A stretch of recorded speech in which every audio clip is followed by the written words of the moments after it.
Hello there, people. Today, I am gonna be doing. You know how the other day we did Marvel?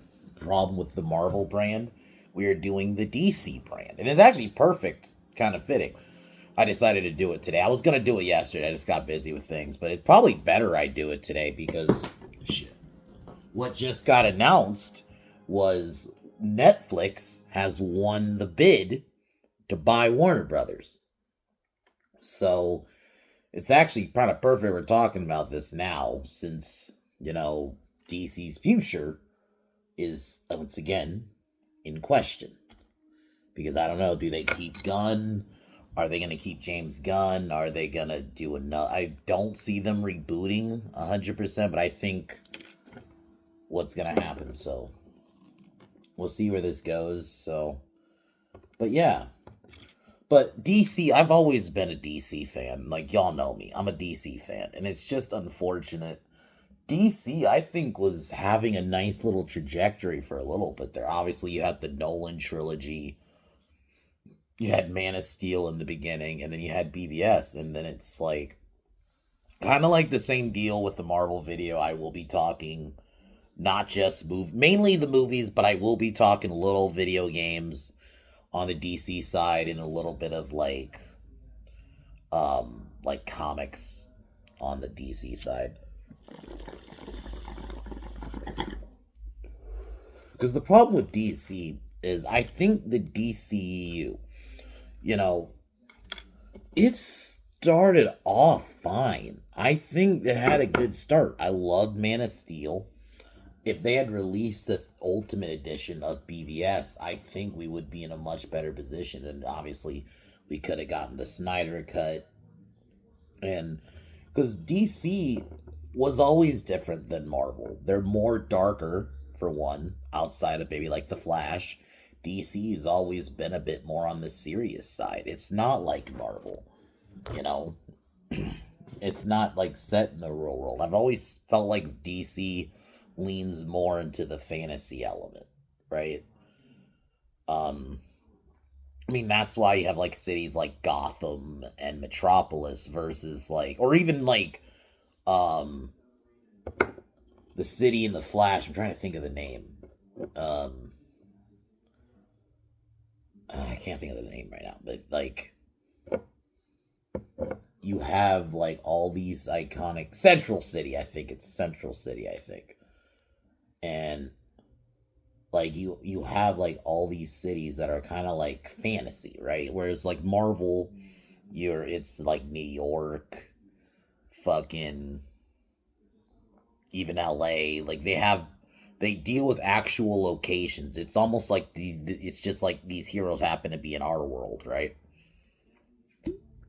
Whereas I feel like DC's always been more fanatical. I mean, look at something like Gotham or even Metropolis and even Central City, where that's where like the Flash and is based in and stuff. Those cities always have like had an element of like fantasy to them. It's not just supposed to be like our world. And I know some people don't like Snyder. I don't love him as a person, but I like his movies. And I'm going to be real. I liked his take with Superman and, Batman and what he was doing with the DCU, because the one thing I felt like he really understood was the fantasy element, you know?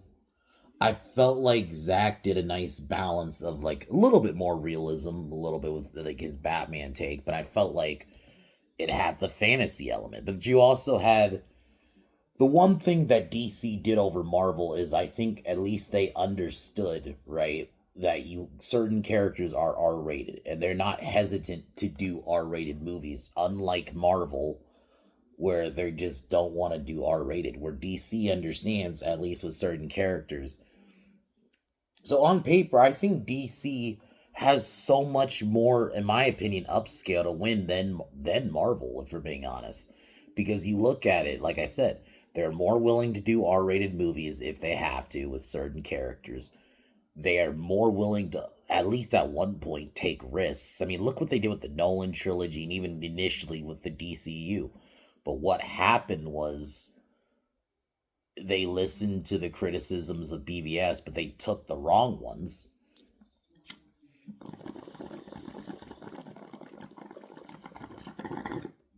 They chased Snyder out, brought obviously Joss Whedon in to try to finish Justice League, and we ended up getting basically a glorified, really bad MCU movie with the Justice League. And over the years, it seemed like DC was scared to just do like straight up just they were going more it was like they were starting to copy trends. They were trying to chase trends. They were chasing the Marvel trend. So what did they do? They started making their movies quote unquote lighthearted, adding more colors, but all they did was just take elements of shitty Marvel movies. Like a lot of their later just look at the later DCU EU versus the start. Whatever problems you had with Man of Steel or BVS and even the Snyder Cut when it eventually came out, you had, yeah, were they more serious? But I felt like it was a little bit of a couple of jokes in there. But it also had this like fantasy element to it. It didn't just feel like I was just watching another run of the mill superhero movie like a lot of the earlier, even Marvel movies at that same time that were coming out around BVS. And then definitely it just those later DCU movies. Look at what happened with Suicide Squad. The first one even. The first one was supposed to be a bit more on the serious side. It was not supposed to be a glorified Guardians movie. But then they saw the reception of BVS, so that's why they changed the script. And while, yeah, the Suicide Squad we got made money technically, like I think that one made like 700 million or something like that, or almost 800 million. It fucking made money because it just, I don't know, it was just at that time when every superhero movie or anything tied with superheroes was just making money. I think it was more of that than the actual character itself. In a way, I think the DC thought they had a win, and that's why they continued after that with that tone. I mean, you got Justice League a year later. I didn't really like the first Aquaman. I think there's decent parts in it. I think the parts in Atlantis are cool, but I felt like there was not enough, and it should have been. My issue with Aquaman, fundamentally, it should have. This is where I think they should have taken a cue from Marvel. I can't believe I'm saying this, but it should have been more in the tone of the first Thor. Cut out a lot of that Marvel humor in the middle, because there's that middle portion turns into a glorified Marvel film. You cut out that middle, have more of a Shakespeare tragedy almost with the relationship between Ocean Master and his brother. Because Patrick Wilson is like the best thing in that movie. And then even Shazam, which was, if Shazam had come out like right after Snyder Cut, it would have been perfect. Because that first Shazam was good. Because I felt like that first Shazam did have balance of, it is a bit more lighthearted, and it makes sense because Shazam in general is just, he's a more lighthearted character. So I'm okay with that. But I felt like it still had some nice serious moments when the moments needed to be serious, but then it's like, I don't know what happened, man. After Shazam 1, it was this weird shift, because obviously you had Wonder Woman 84, Wishmaster 84, because it's basically a glorified Wishmaster movie. It's the really bad one. And it's weird, right? Because that first Wonder Woman, but it made me realize, I think at that time, whatever you think of Snyder, he's the one who really helped with that. Him and then like his wife, and then I think somebody else worked on that first Wonder Woman script. I don't love the third act, but that first Wonder Woman had like a war movie feel to it, because there's parts of it that's set during World War One. So it wasn't just like a normal superhero movie. But then Wishmaster 84 comes out, we're just generic superhero. Like, this could easily fit within like Thor. I don't know what happened with DC here. They lucked out and got something like the Joker, which was an Elseworld story. Which, that was the other thing I thought DC, even at the time, had the advantage. You had these Elseworld stories where you can do, like, something like The Batman as much as I didn't like the fucking movie, but you at least could do different takes on these characters. I get their weird hesitancy not to do, oh, we can't do two Batman. Yeah, you can. As long as you let it be known, okay, this Batman is not tied to this universe. And I think most people understand that. And then you have this Batman, which is going to be within the DCU or EU, right? I don't understand this hesitancy because that's what's unfortunately got him to this road. Because and as much as I didn't like the Batman, it kind of made money. It's the only thing DC has made money on outside of the Joker in 2019. And the Joker was an Elseworld story. And it's borderline not even really a comic book story. It really isn't. Outside of the character it deals with and the character element of not Batman, but Gotham and just that in general, those characters tied to Batman, it really isn't like your normal. It's not a superhero movie. I don't even think it's a comic book movie, really. It's borderline not even really a comic book movie. And I feel like what we have, well, then obviously they fucked it up with the second one, but it's like if DC was smart, you lean into the Elseworld stories. Do some Elseworld stories on, like, because even with the villains, there's some villains you could easily just do a solo story on. Like this Clayface movie that Gunn's doing right now. Whatever reason you decided we're going to tie it to his DCU, you could have made that a solo movie and make it something like The Thing or The Blob. I don't know. I just feel like you have this advantage and they don't use it. Well, it's because bad directors, bad heads of leadership, bad leadership. That is like the biggest thing that has harmed DC. And really, it's tied with Warner Brothers. It's one of the reasons they had to sell so many times. And now they're selling to Netflix. Because of all the culmination of all these bad decisions. And I think a lot of it stems from fucking how they handle DC. I know people want to harp on, oh, the DCU, they rushed to try to catch up to Marvel. Yeah, did they? But I feel like whatever you thought of Zack and you're not a fan of his movies, he at least had a road that could have got you there. Because this idea that there was no plan. No, there was a plan. They just didn't stick to it. They fucking got scared and decided, you know what, we're going to copy the trend from our fucking rival, our competition, which is fucking retarded.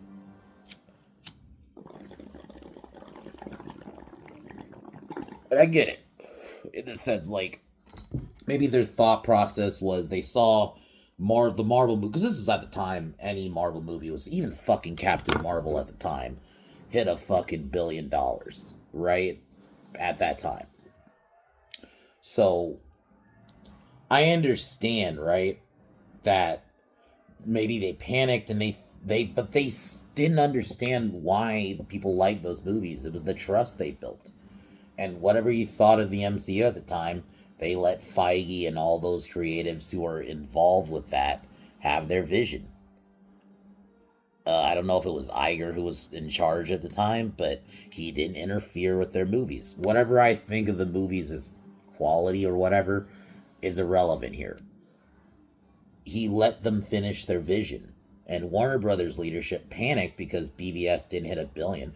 But the thing is, they don't fucking get with that movie. I truly think, especially because, let's be real, over time, I think BVS and even like the Snyder movies in general, I outside of the Snyder, because I think most people even who didn't love Snyder's movies, even at that time when that came out finally, they liked it. So I think of his movies, it's probably the most, not well liked, but at least more well received compared to the Man of Steel is probably number 2. I feel like most people are very much coming around on Man of Steel now, and even BVS. And I think it's partially because there are people who've never seen the movie, only have seen the Ultimate Edition. And I think it doesn't help. Why didn't you just release that, Warner Brothers? You didn't have to panic. You shouldn't have. Because funny enough, what did Marvel do? They released a 3-hour, because Endgame is literally the same length as BVS. I think they're both about 3 hours and 2 minutes. So why the fuck, Marvel, you could have released this before Endgame. If you had released the Ultimate Edition, I'm not saying it would hit $1 billion, but close. I mean, because if you adjust for inflation, BVS at the time made like 850, something like that, almost basically 900 million. If you adjust for inflation now, it's like 1.3 billion now. So if you had just released the Ultimate Edition, I really think you that would have hit 1 billion at the time. Even if everyone didn't necessarily love the movie, I think it still would have hit more because I feel like you've really turned off people as you released that, and then the constant panicking, the playing to the trends. I mean, look what you did with Wonder Woman 84. I don't know why you thought it was a good idea to give Patty Jenkins full control because what we ended up getting was a glorified Marvel movie. I mean, it's not as bad because I think with Patty, I think she was trying to do something in the tone of the show, and I just don't think it worked. It just did not work. It it was too. I don't even think it was too jokey. It was just bad. The script was terrible, terrible villain, just everything wrong. And then what happened after Wonder Woman 84? Because DC, you had the Suicide Squad, and that was another one. You didn't even just follow the trend. You stole James Gunn. You decided, we're going to get the guy. We already decided to make our first Suicide Squad a glorified Guardians movie. So we're just going to get the guy who made Guardians, and it's even worse. This movie is straight up a Guardians movie, even down to the fucking trailers. It's just an R-rated version. And I called it even before it came out. And this is unfortunate. I think that's the other thing. Warner Brothers did not get the message. They didn't get why Suicide Squad 1 did well at the time. I think it was just they didn't understand that it was just superhero movies at the time. We're just making money at the time. It didn't matter.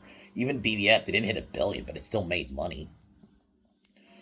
It's because that's why. It's because it was just superhero movies at the time. You had the Marvel stuff going on, and then even like Deadpool a little bit, and kind of the carryover from the Fox X-Men days. So I feel like they, even at that same time, you had fucking Venom. The first Venom made money.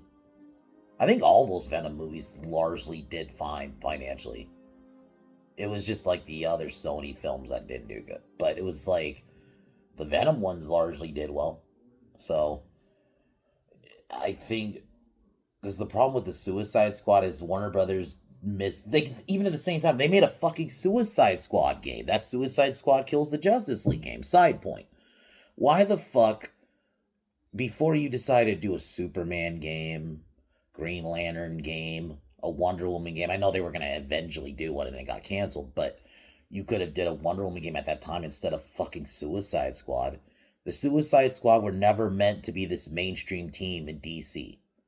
The fact that they got more movies than a Justice League movie is kind of insulting to me. This is a team because once again, DC was chasing trends. They wanted to make Suicide Squad their Guardians of the Galaxy, and they're not even. If you actually read the Guardian or Suicide Squad comics, or even seen something like Assault on Arkham, or I think Hell to Pay is like the second one of those movies, animated movies. That is what those movies are. What Guardians should be in tone. The film, not Guardians, Suicide Squad should be in tone. But what we got were glorified Guardians movies. It was just they're R-rated, or at least the second one was. It's like they missed the point of Suicide, and also they should not be your mainstream team. You shouldn't do a whole video game on them. Maybe down the line somewhere you do a Suicide Squad game. Just don't call it Kill the Justice League, but you just make it a Suicide Squad game where you fight a bad guy. All right, but you do that down the fucking line.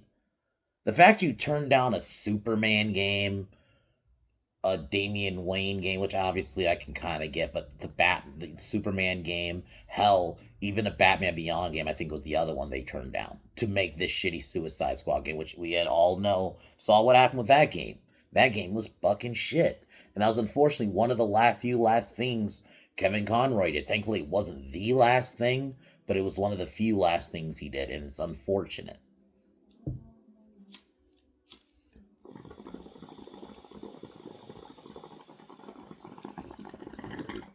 Look what Marvel did. Like with the MCU. Like the Avengers is Marvel's main team. But if we're going in terms of like their second spot for second biggest team in Marvel, at least in the MCU, obviously overall, realistically, it's probably X-Men 1. If you ask me, it's the X-Men's 1. But you could flip back and forth between X-Men and the Avengers as 1 and 2, and then maybe Fantastic Four 3. But if we're going in terms of the movies, it's realistically, it's fucking Avengers. Then for a while, it was the Guardians. I think now it's probably Fantastic Four since the Guardians trilogy is over. But for a while, it was the Guardians.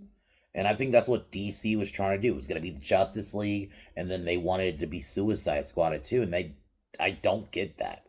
You do a Suicide Squad movie, fine. If you did just the first one, and then maybe in a couple years later you did three. Let's say you did a second. If they had did things right, if they had let Zack do his Justice League 2 and 3, and then in between Justice League 2 and 3, maybe you do a Suicide Squad 2.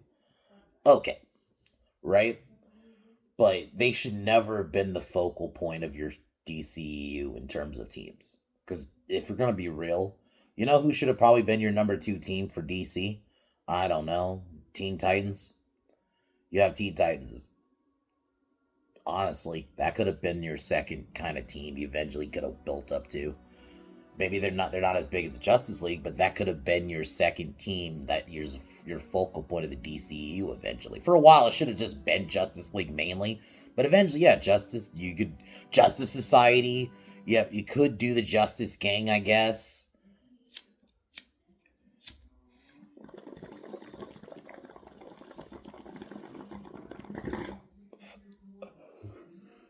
I don't know. I mean, look what they did with fucking Black Adam. They try to have The Rock take things over, and that you saw how that went because The Rock he tried to basically do what not him. Well, he didn't do this in wrestling at least before, but like he basically tried to do like what a wrestler would do with like how he would try to book himself as a strong guy, keep himself on top. He tried to do that, but in Hollywood, I'm like, Rock, that was never gonna work. By the way, it doesn't work like how it does in wrestling, where you can. I mean, look how he tried to write. Essentially, I think he had a hand, maybe not writing, but suggestions with how Black Adam was handled. For one, let's not make him a villain. Let's, instead of him focusing on facing Shazam, because Black Adam is mainly a Shazam villain, he was like, no, I want to fight Superman. But it seemed like he only wanted to fight just Superman. Because this is what I meant when I mean, sorry, not meant. It's what I mean when I say he tried to do this shit like wrestling. He tried to be like, I want to be booked to face the strongest guy in the company. This would be the equivalent of like The Rock saying, I want to be booked to face like Austin or Hogan, instead of like, because to Rock, Superman is like the big Superman, Batman are like the big dogs of DC, right?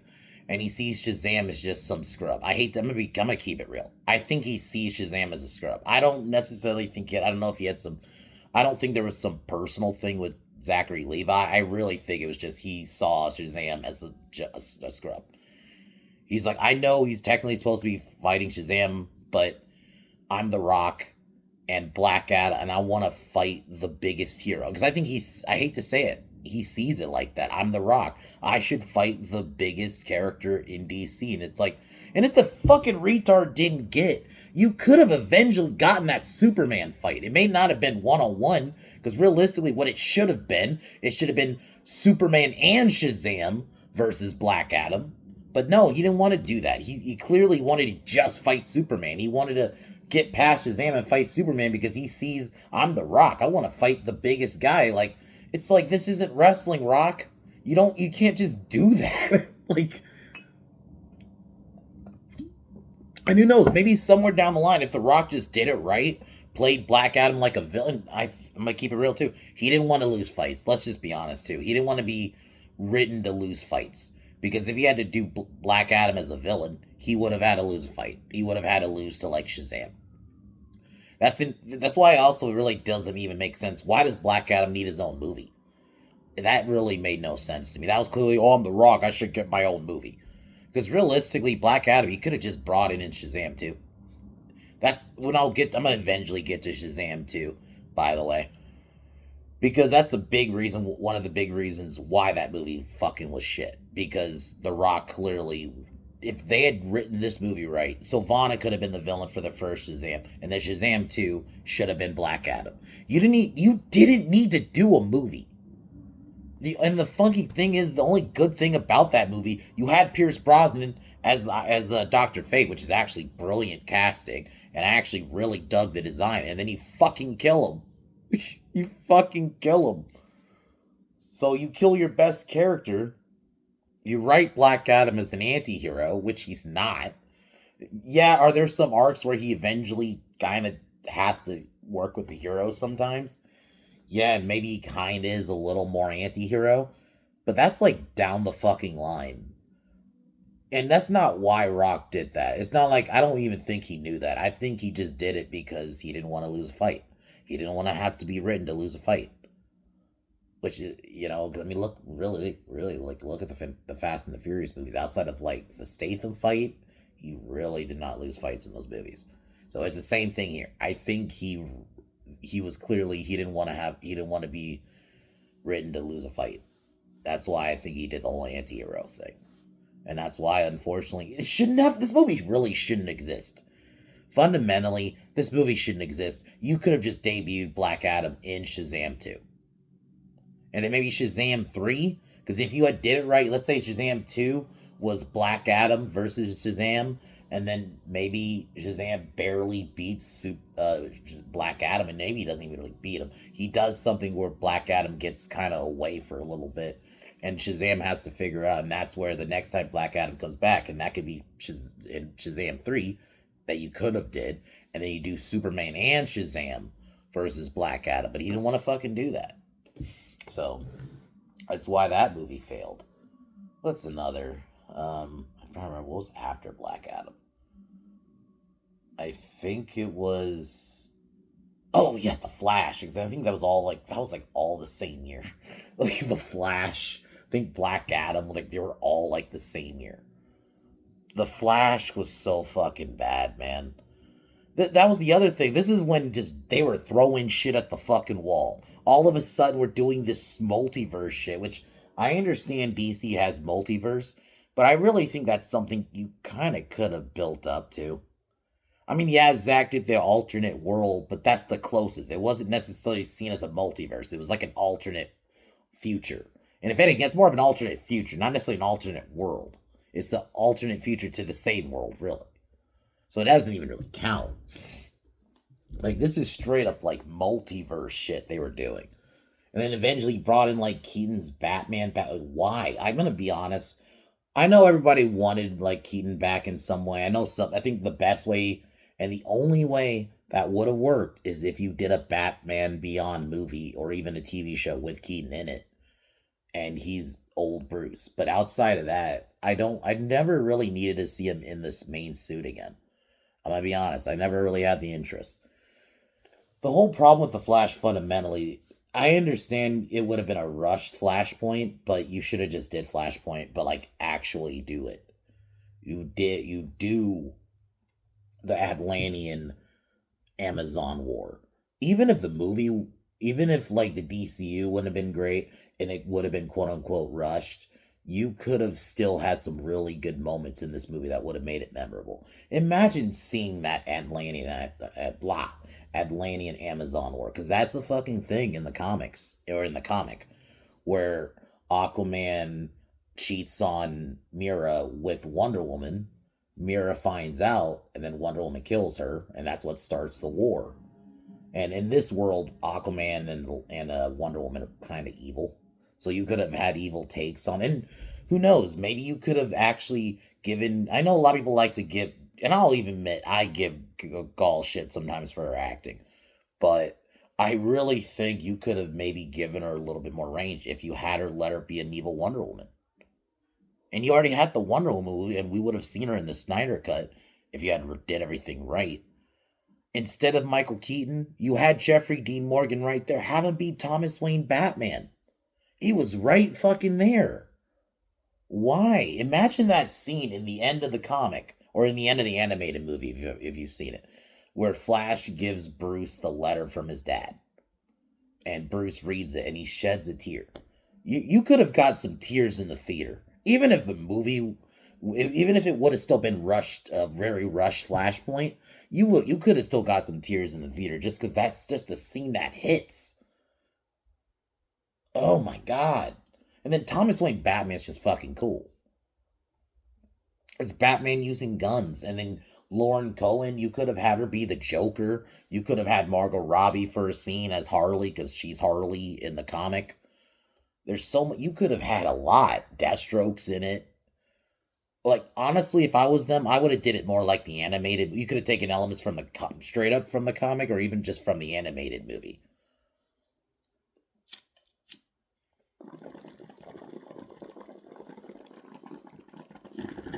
If you had really good, imagine if they just did better CGI. You could have had.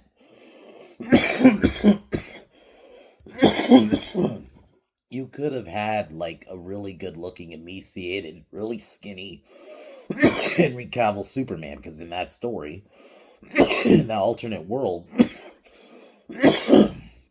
Superman he does land on Earth, but he doesn't land in Kansas in like a small town where not a lot of people see. He lands in the middle of a city and is found by the government and is taken away to a prison. And because he hasn't seen the sun, he's not super strong, so he's like really skinny.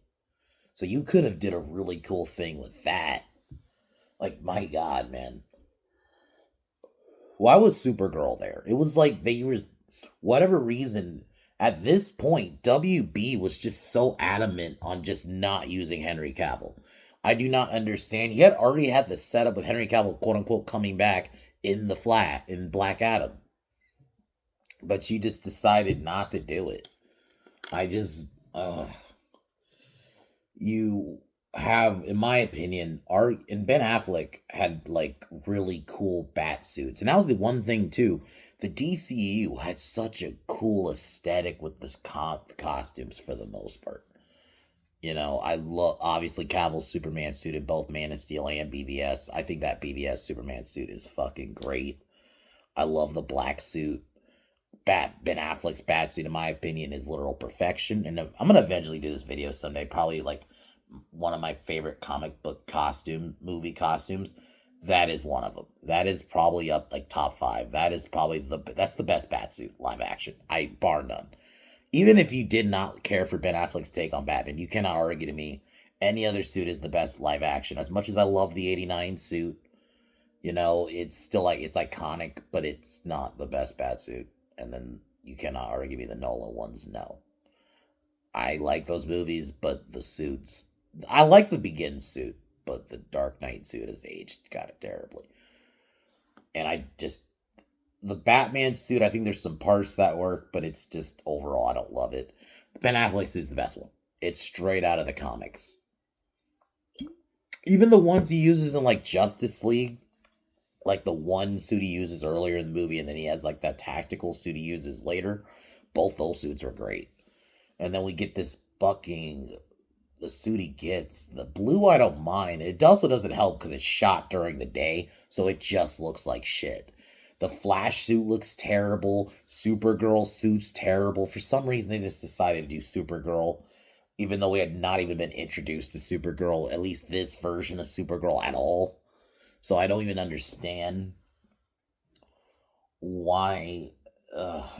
Why is Keaton in there? Like, I like Keaton, but I've never needed to see him in the bat suit again. You already, and there was no real villain. You didn't have Reverse Flash. Why not just have, like I've said it, get Anthony Starr to be Reverse Flash? I think he's like the perfect casting for Eobard Thawne. Man, and then Joker 2, they fucked up. That to the point that it just fucks up the first one. I have not watched the first Joker since before Joker 2. Like after Joker 2, I have not seen it since because it retroactively ruins the first one. Because whatever reason, the guy who did the Hang, he did Todd Phillips. I was just trying to think of his name. Todd Phillips he made a really good movie with that first one, and then he decided to throw that all the fucking way to do some fucking abortion that just spit all over the first one because I guess the quote unquote wrong people liked the first one, or they didn't get it right or understand what was supposed to be the message in his mind. So he just, ugh, fuck that movie. So DC is just, and it's fucked because they're another thing. I think they're another one. It is weird. DC was the one thing they also had over Marvel. I thought they had better games. Because outside of the Insomniac, really the first one, Marvel games have been kind of pretty hit or miss. Like, and obviously you had at one point Ultimate Alliance and stuff, but DC had Injustice, obviously the Arkham games. They've just kind of always had more games. So it's weird that they have the games have taken a dip. I mean, look at Gotham Knights. That wasn't good. Fucking, I already talked about it a little bit earlier in the video, but Suicide Squad kills the Justice League. It's like, it, I mean,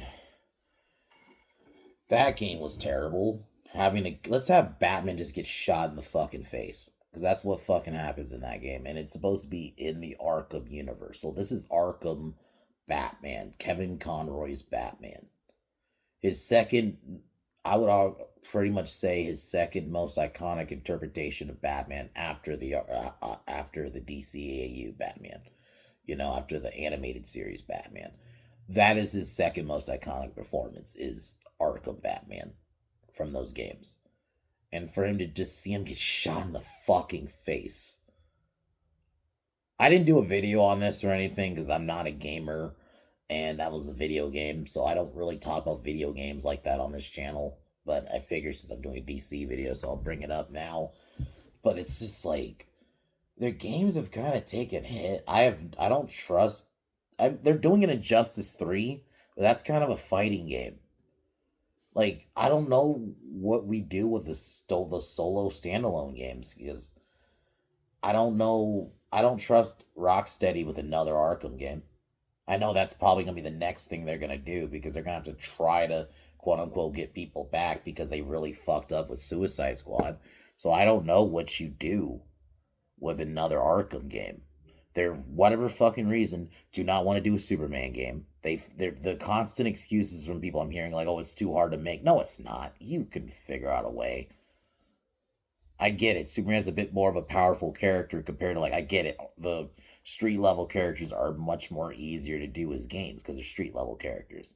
So inherently, you could struggle as them. But you could do a Superman game. I think it's fucking possible. I just think they're not thinking outside the box. You could easily have the villain be like a Darkseid, like the main villain. Like Lex Luthor can be like a boss, one of the bosses early, but you can have like a Doomsday, maybe even Doomsday, but a Darkseid, not Lex Luthor. Even a General Zod could be one of the fucking bosses you fight. Brainiac. A Brainiac or a Darkseid are like the perfect guys to be the final boss of that game. A Wonder Woman game, they were gonna do it. They decided to cancel. I think a Wonder Woman game would have been perfect. You could have did it like Arkham. Not Arkham. Fucking God of War, I meant to say. You could have did it like God of War. I really think a Wonder Woman game in the style of like God of War could fucking work. And once again, like I said with the Marvel video, if the movies aren't doing great, a great video game universe with solo characters and maybe eventually you do a Justice League game, I think if you're having issues with the connected universes in film, the video games could have been the way to keep your love for these characters alive, even if it's not a live action movie, but at least you get good stories with these characters. But when you're doing bad video games too, it's not really good, and the comics aren't really great. I know a lot of people liked Batman Who Laughs. I'm gonna be real with you. I think it just the image of it. I've not read the comics, but just the image of it just doesn't make me wanna. It just comes off like edgy bullshit to me. Same with like the Absolute universe. It's one of the reasons it just doesn't sell to me. I understand though a lot of people like it, so I can at least acknowledge that's the one thing DC at least currently has over Marvel is at least their comics are being talked about. Like people are talking about like Absolute Batman or Absolute Wonder Woman, Those are the two I'm hearing a little bit about. So at least they're being talked about in the comics. But going back to the films, I mean, look at Shazam 2. That movie unfortunately was ruined because The Rock didn't want to come in and beat Black Adam in it.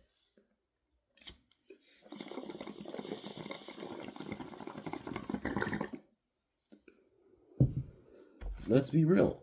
That was the next logical step was Black Adam. I've always felt, at least at the time they were gonna do Shazam 1 and 2, what I thought was gonna happen was, okay, Savannah can be the villain for the first one. You don't want to just, blow your load and do Black Adam immediately. It's like, okay, Savannah can be like the villain for the first film. He's like, he works as like the opening origin story kind of villain. And then the next one could have been Black Adam, but they decided, since obviously The Rock didn't want to play Black Adam as a villain, and he didn't want to have him fight because he only want to have him fight Superman. So Black Adam wasn't in this movie, and unless this movie did great, let's be real, looking back, there was no chance this movie was really going to make any money. Because I think, obviously, this was at the same time when James Gunn's Superman and his DCU was starting. He had already announced his whole thing, so we knew The Flash, Black Adam, what was it, Blue Beetle, fucking Aquaman 2. We knew all these movies were duds. No one cared because at the end of the day, we knew these movies were just gonna be placeholders. We're just leftovers from this dead universe. Like, we basically knew there wasn't gonna be a Shazam 3.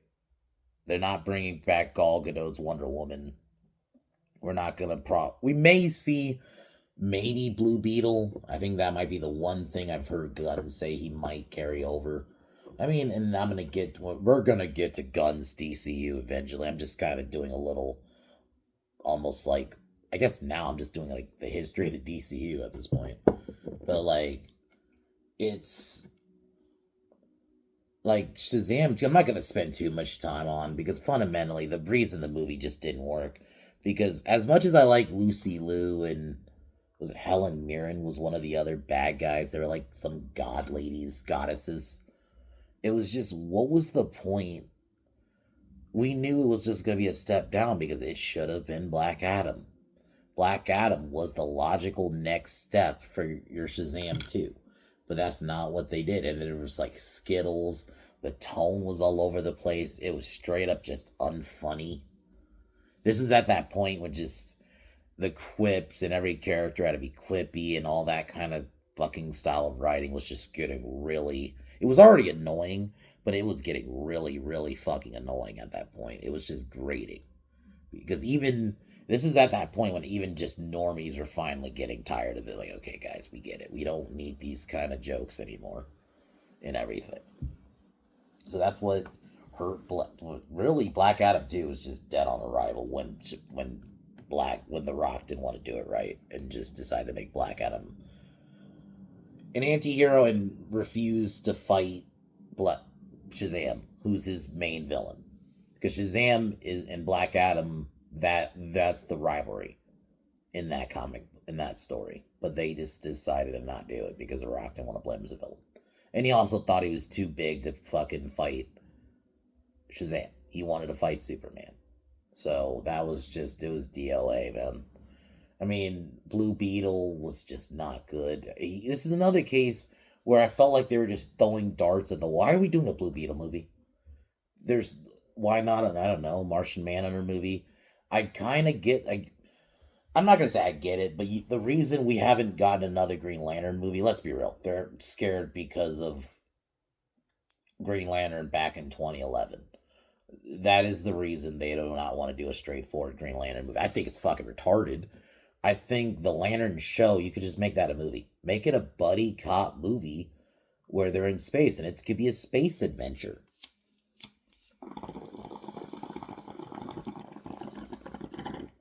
Instead of doing Blue Beetle, which was just basically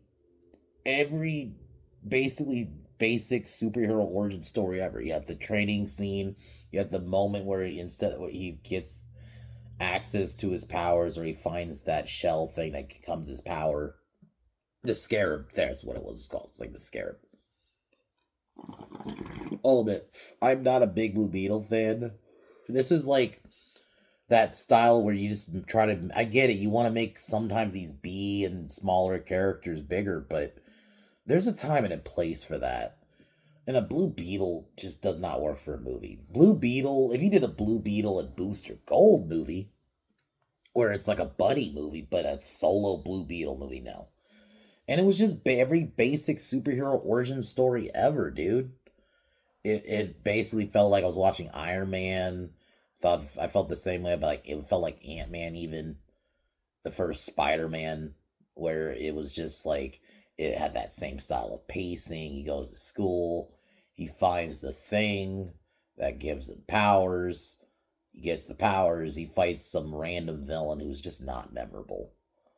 And it had a little bit of wokeness to it. There's just like they really make it seem like everybody just doesn't like him because Mexican. Like there's even a scene, right, where he's goes to like because he's there for an interview with Barbara Streisand. I'm just gonna say Susan Sarandon, not Barbara Streisand. Jesus Christ, Susan Sarandon, who I'm just gonna say she clearly did not give a fuck, man. She was just there for a paycheck. She was phoning every scene she was in. She was just phoning it in. Like you could fucking tell. She didn't even try. She put no fucking effort. And she's like the main bad guy. And he's there to interview her, or he's there for her to interview him. And the lady thought he was like a server because, oh, he's Mexican. It's like shit like that. Or they call Batman a fucking fascist. Like, what the fuck? Like, I mean, that's even the least part of the movie's just not good. It's not memorable. Aquaman 2, once again, generics. It was like all slop. It was just like they shit these movies out because they just had to get them out. And now let's get to James Gunn's DCU. Because let's get to current day. So James Gunn comes in, takes over DC, right? And his Superman gets announced. And I just had a bad feeling from the jump. I'm going to be honest. James Gunn is just not the right person to do Superman. He just isn't. And obviously I've got into it before and then we saw what fucking happened. He's just not meant to write characters like that. He works for like these zany, kind of over the top B characters. Like he could probably do good with like a Blue Beetle movie even. Or a fucking Justice Gang movie. Just do that. Do those kind of characters. If he fucking has to, do another Suicide Squad movie. But why do Superman? He just doesn't get it. He's just super fucking edgy. He made Superman a bitch and just gets his ass kicked the entire film. Jokes every 5 minutes. That's actually what really had my radar going. I just know Gunn's style. It feels like the last couple of years since Guardians, he keeps just trying to make that style of film over and over and over again. He doesn't even do stuff like Super anymore. I don't know what happened to that James Gunn, but you're not going to see him make something like Super. He probably couldn't make Super now. I'm going to keep it real with you. I don't think he could make Super now or Slither. He probably couldn't make either of those movies now. Because that style he used to do, I think that's gone. It's this like, I think it's Guardians James Gunn now. That's all he can fucking do. It's just that style of movie. And the fucking funny thing is, even Guardians took it. That's when Guardians of the Galaxy takes itself more seriously than Superman. We have a fucking problem. Because, yeah, Guardians has jokes and shit, but there are a lot of moments where it takes itself seriously and they let the serious moment sit. You didn't get that in Superman. It was constant jokes every 5 fucking minutes. The scene with his fucking parents, which obviously I fucking despise, by the way, happens, and he's sad about his, parents, and then you have Lois and him joking and shit. Then it takes me out of it. everybody has to always fucking argue because whatever reason, Gunn just thinks that's just a fun watch. People just arguing all the fucking time. I get it. Characters argue and shit, but I don't want to watch an entire fucking film of that.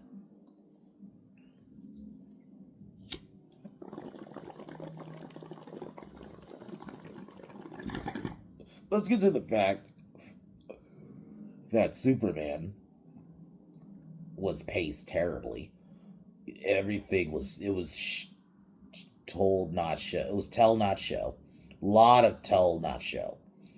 We were just told this is, and we're just supposed to accept, like Lex having the pocket universe. We're just supposed to accept that because it's a comic book movie, so we're just supposed to accept, and he just has it. No explanation.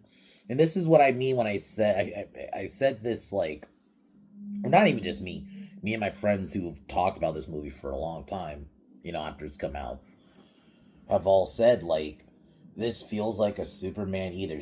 I said this could be a Superman sequel, where in the first one, maybe you see a plot where Lex is secretly building this pocket universe and you're actually seeing him build it, and then it's just there.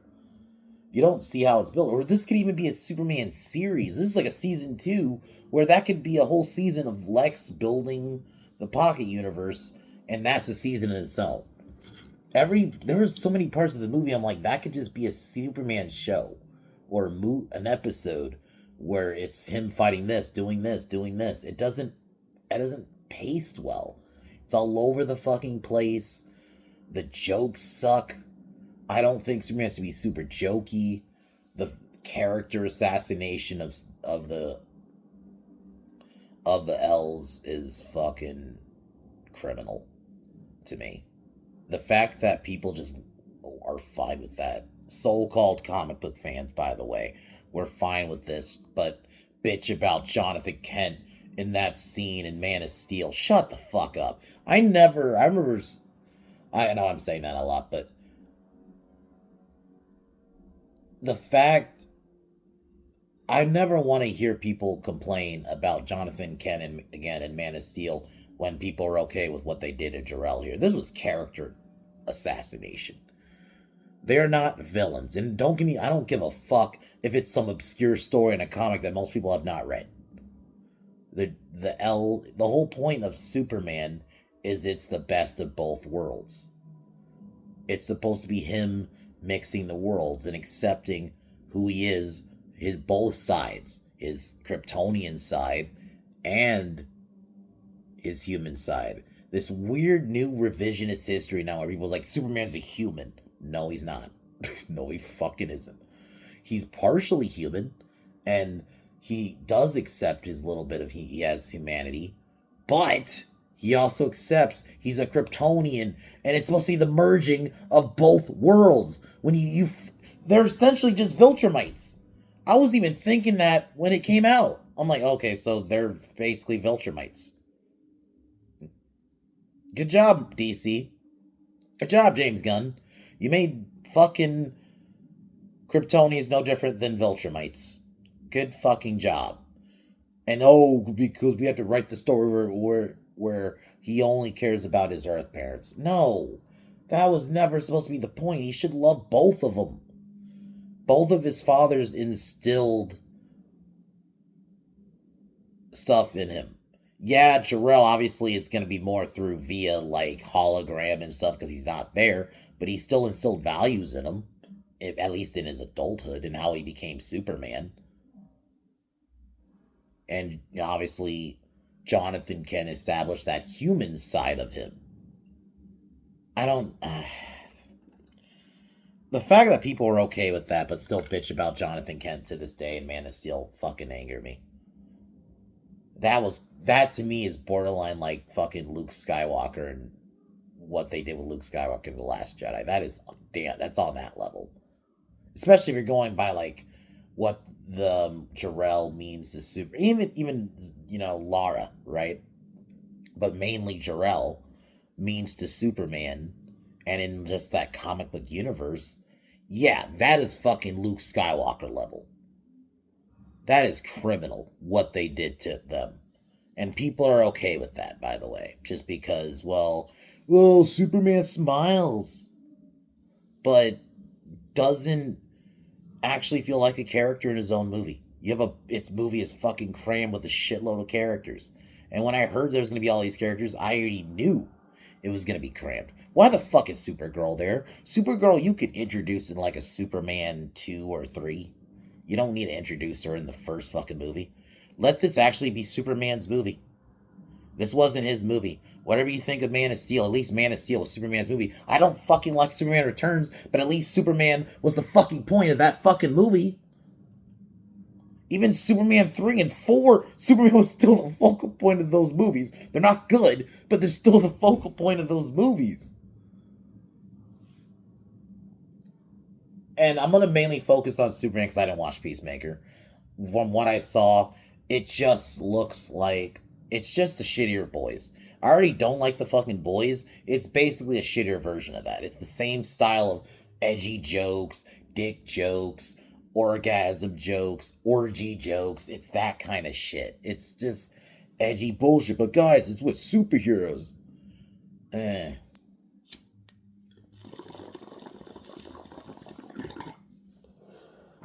But like, at least with Peacemaker, if James Gunn wants to do that kind of shit and stay away from like Superman, honestly, I would be okay with that. But him trying to constantly still try to do Superman and shit is just not gonna work. I just don't think he works doing another Superman movie. I don't think anybody wants him to do Superman. I don't want him to do Superman. I don't want to do him. I don't even trust him. Now he's going to do fucking Brainiac. And the things I'm hearing, what sucks is one of the front runners apparently to play Brainiac is Matt Smith. On paper, that is fucking amazing casting for Brainiac. But I don't fucking trust him. Trust James Gunn to just not fuck it up. And as much as I like Matt Smith and it might still be a really good performance in a good performance in a shit movie, doesn't really mean much to me. It might be like, okay, I'll just watch his parts of the movie if I ever want to see anything from that movie again. But that whole movie is going to suck. You're already doing a weird thing. We're going to have Superman and Lex team up. Why?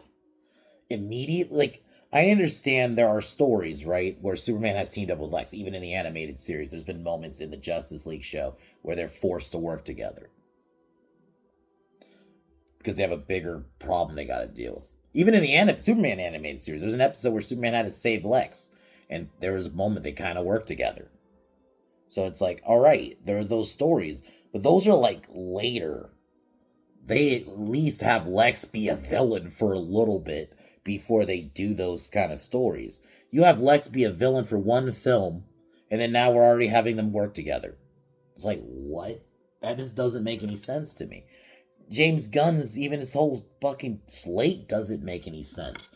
Why the fuck? Even though I know they're not doing it anymore, it's on hold or whatever, they're not doing the fucking, they were gonna do a fucking Authority movie. Why? Once again, if you don't really know the Authority, I barely know who they are, but they are basically another version of like the Boys, where it's a like evil, not evil, but like edgier Justice League who kills. And it's like, do we really need that before we even have the actual Justice League? And it would have just been like a probably not as edgy Boys.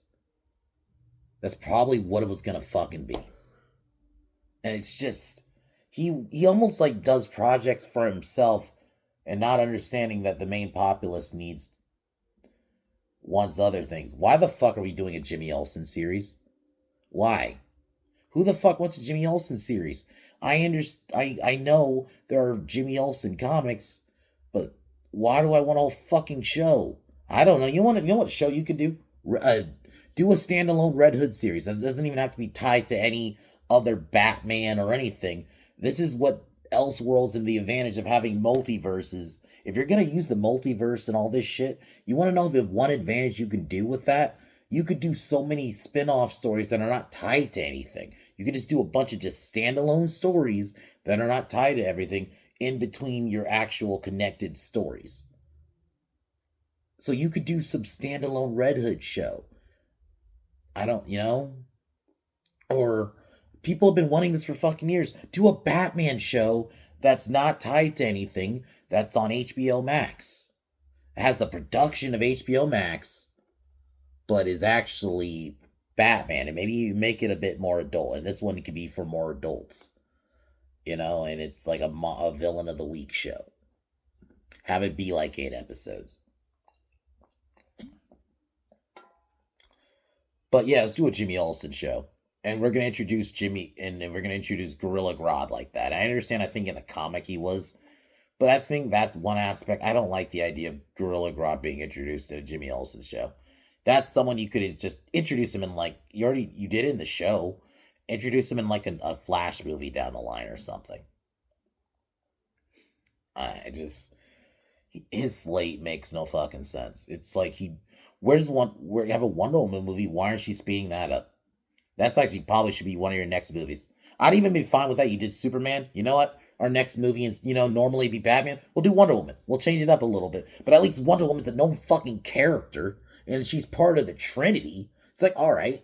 And then maybe we'll get to Batman. And it gives you time to work on that Batman story, because you do want to get that right, because that's going to be your big hitter. And you already have the Batman coming, so you know what? It kind of gives it a little bit of a gap between Batman and then Gunn's Batman. So maybe you could just do Wonder Woman as the next big DCU movie instead of, I don't know. Why are we doing Supergirl? That's another one. You could just do Supergirl as a series. She's not a movie lead. You tried this in the 80s and it didn't work. You think it's gonna work in 2026? It's gonna fucking bomb. If Superman barely made $616 or $1 million, sorry, I'm fucking high, $616 million, the fuck do you think Supergirl's gonna do? Because I think there's like other big hitters coming out around the same time that movie is, and it's gonna just get eaten. Because I'm gonna be real with you, and it's partially because how DC's kind of written her in the comics. She's not as mainstream appeal. A lot of people didn't really care for the show. I think that's like it didn't start off as a CW show, but eventually it did. But it was like one of those shows that was just not as liked compared to even like, I think a lot of people didn't even really care for season 1 at the time. Like compared to like The Flash or Arrow and all those other shows. I personally didn't like Arrow, even The Flash, but those shows were liked. And I just feel like Supergirl as a mainstream character just isn't beloved. So I feel like if you think she's gonna make money, you think she's gonna make even the same amount as Superman, you're fucking high. That movie's ceiling is maybe 500 million. And I'm being generous with that because I really feel like realistically it's more like 400, but I'll be nice and say 500 million.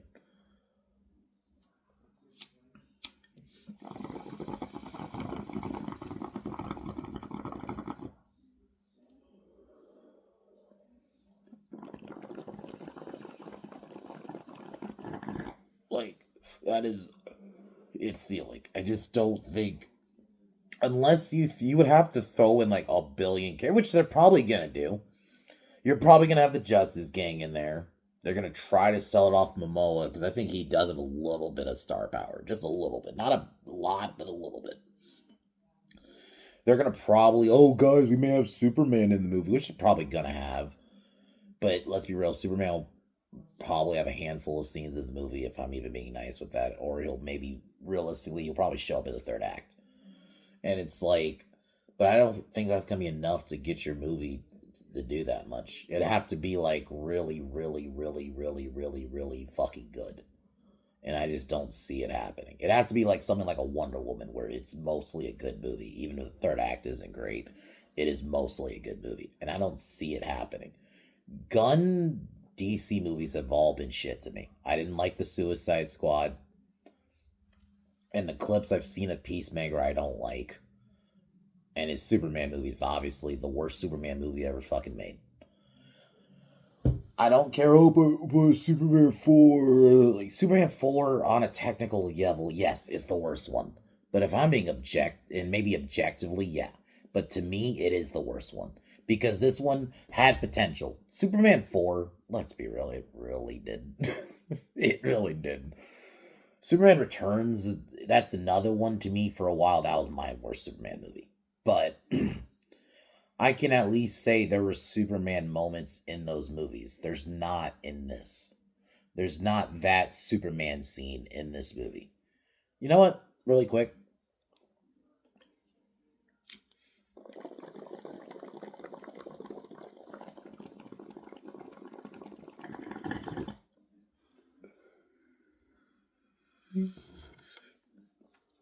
Really quick, I'm gonna name other Superman movies that Superman scene and kind of show you what I mean.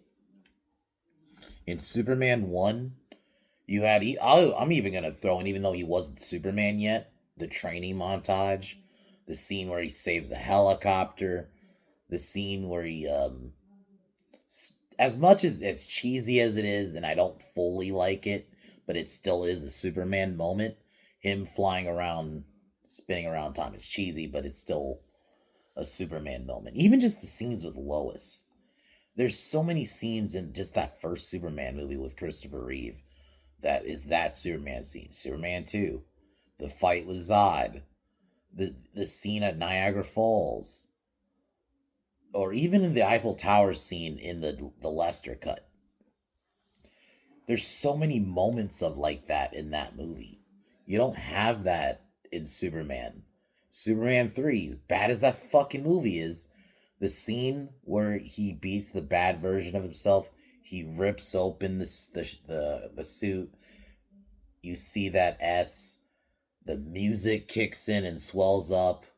He's flying, saves a bunch of shit, blows, like, because there's like an oil tanker with a hole in it. He blows the oil back in it and like does the heat vision to seal it up.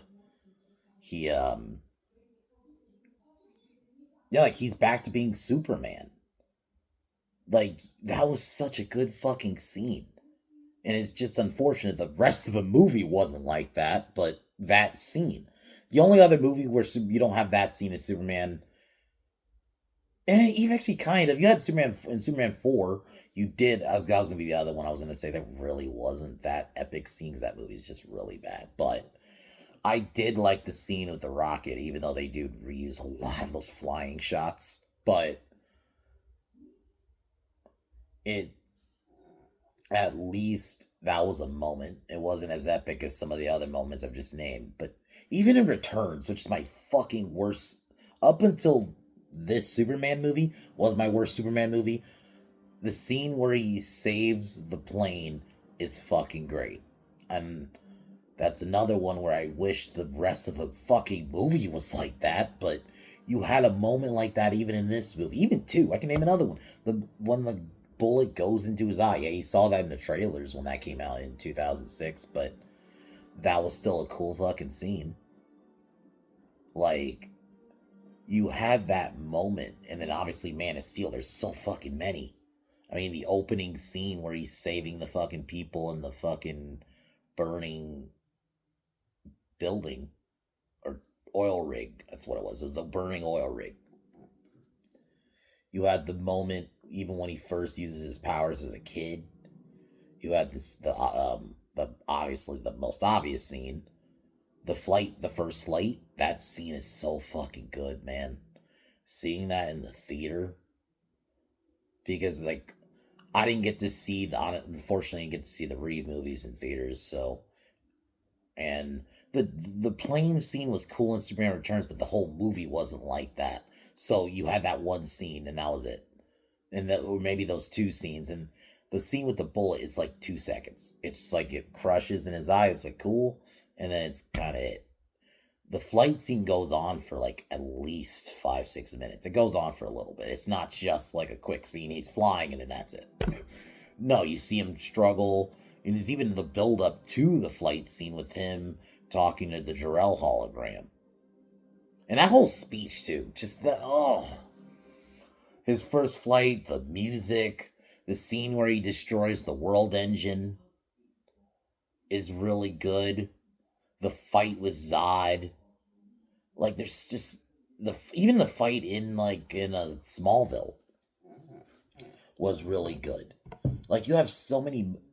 I'll even say, even though Superman's not in it because he's not born yet, or he's just a baby, the whole Krypton section in general is really good. Like, you don't have any moments like that in Superman 2025. I'm sorry, the scene where he fights the monster doesn't do anything for me. The scene where he fights Ultraman, that's another fucking thing they fucked up. Why didn't you just do fucking Bizarro? It made no sense, because this was clearly supposed to be Bizarro. He's just a clone of Superman. It's Bizarro. He's just a botched clone, but he's a clone. And you just took the name Ultraman, who, if you know the crime syndicate, in an alternate universe, this is an evil Superman who leads the crime syndicate, and Ultraman is just an evil version of Superman. And he's not a fucking retarded clone who doesn't talk. He talks. So now, what? Are you going to just never do that story now because you already used the name Ultraman? You could have just had it just be fucking Bizarro. And the people trying to justify that, I've seen. Oh, maybe it's like a prototype, and this could eventually be Bizarro. Retards. The whole point of Bizarro is that he's a botched clone. So you're just going to have him make another botched clone of a botched clone. Okay. God damn it. Like, shit like that makes no fucking sense. The defenses for this movie.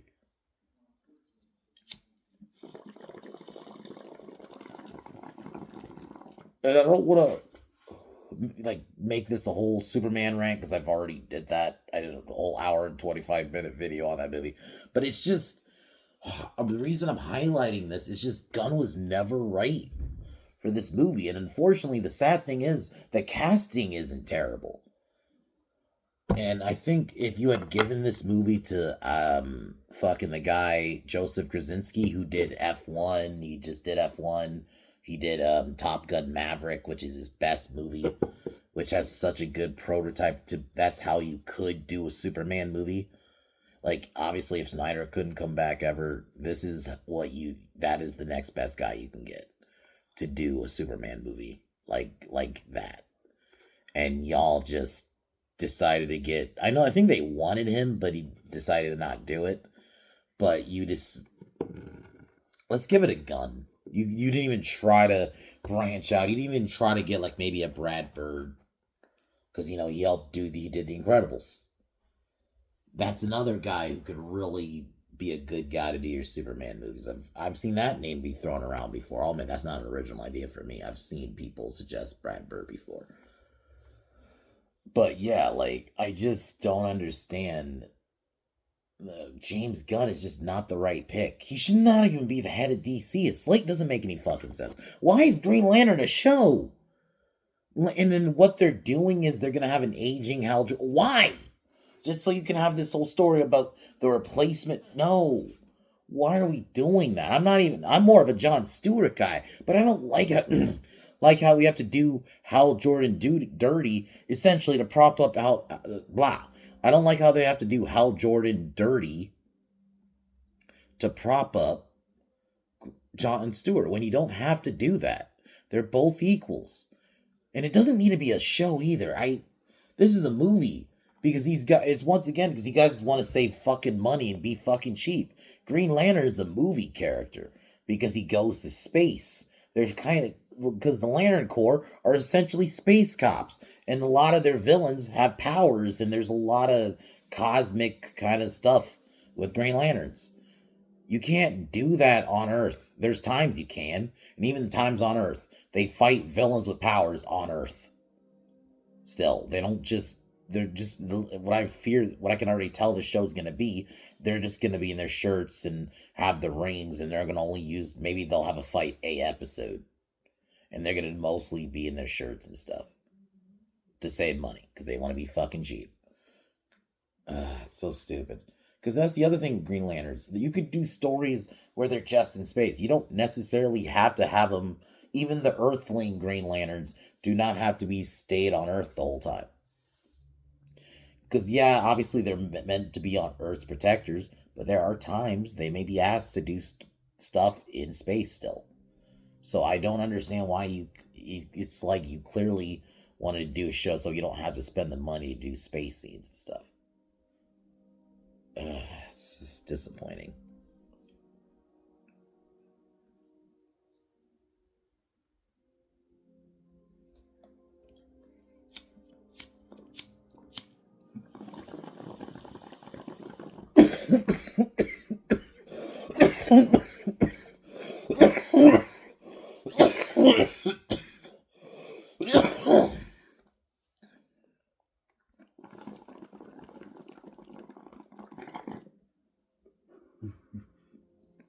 It's like, realistically, you don't have any things to fix the slate. That's why this deal might be for the better. In a perfect world, I'm not saying they have to completely fire Gunn and just not do anything with them. I don't think that's realistic. But they need to either have somebody else go in there and be like a co-lead. Because Peter Safran, I don't think's even really the guy. You need, maybe Peter Safran should just do writing for the movies. And put somebody else there alongside Safran that's not, alongside Gunn that's not Safran, who's like not a yes man. Maybe knows what he's fucking doing. And honestly, after Man of Tomorrow, do another Superman movie, but you guys got to basically make it a reboot, but not call it a reboot. You could still have the same story and everything, but it's like a soft reboot in the sense of, we're not going to have a Justice Gang. We're going to have it just be a Superman movie. We're not going to throw Supergirl in there. We're not going to throw setups for other stuff. We're not going to have pocket universes. Why the fuck are we doing pocket universe stories, which essentially are multiverse stories, in the first fucking movie? Why? And then also throw in this weird war with this Middle Eastern countries, which, why is that there? That wasn't even needed. That had really no bearing on the plot. And then this is another new Superman issue with the movie that I didn't point out. This is one I've seen way after the movie came out. That's people have pointed out, and it really makes sense. When Hawkgirl kills the leader of Bravia, she doesn't get admonished, no repercussions for killing a world leader. Because when you're a superhero, you're representing, because I'm assuming she's supposed to be American, because Metropolis is in America. So she's basically supposed to be like a representative of America as a superhero in an official team that are licensed and approved by the government. Why the fuck are you just openly killing world leaders and no repercussions? Even from the country, their own country. Like Waller, whoever's in charge of them or whatever, I don't know if they're even by themselves. The team should have admonished her. You can't just kill a world leader. Oh, he's a back. That's not how the world works, nigga. Sorry, I don't usually just drop that word like that in videos, but I just have to be honest here, though. You can't just openly kill world leaders like that, even if they're bad guys. You can't just go in and kill them just because you think they're bad. That's not how the world works. That's fucking stupid. Oh my god, the fact that there was another issue that came out, it just shows how bad this movie is. And then what Gunn's doing just makes no sense. And DC is just a really damaged brand right now. The fact that a Superman movie didn't even hit 700 million. The Batman, which we haven't even talked about yet. Which, The Batman is not a good movie. Just really quick on The Batman. I did not like The Batman. I think it has the coolest, one of the better Gothams, I'll admit. And if that Gotham it was with Ben Affleck's Batman, man, that movie'd be perfect. And Colin Farrell was good as Penguin, but I hated what they did with Riddler. Turning him into a Reddit incel villain, basically. It was so stupid. And having him wear a mask and the people who try to defend, the costume is stupid. I'm like, you could just put him in a fucking suit. Put him in a green and purple suit. That's all you have to do, with maybe a couple of question marks. Hell, just do the Arkham design of the Riddler. Any of the Arkham games, honest, any of the designs for the Riddler in those games could work for live action. So no, I don't buy that bullshit. You couldn't get away with doing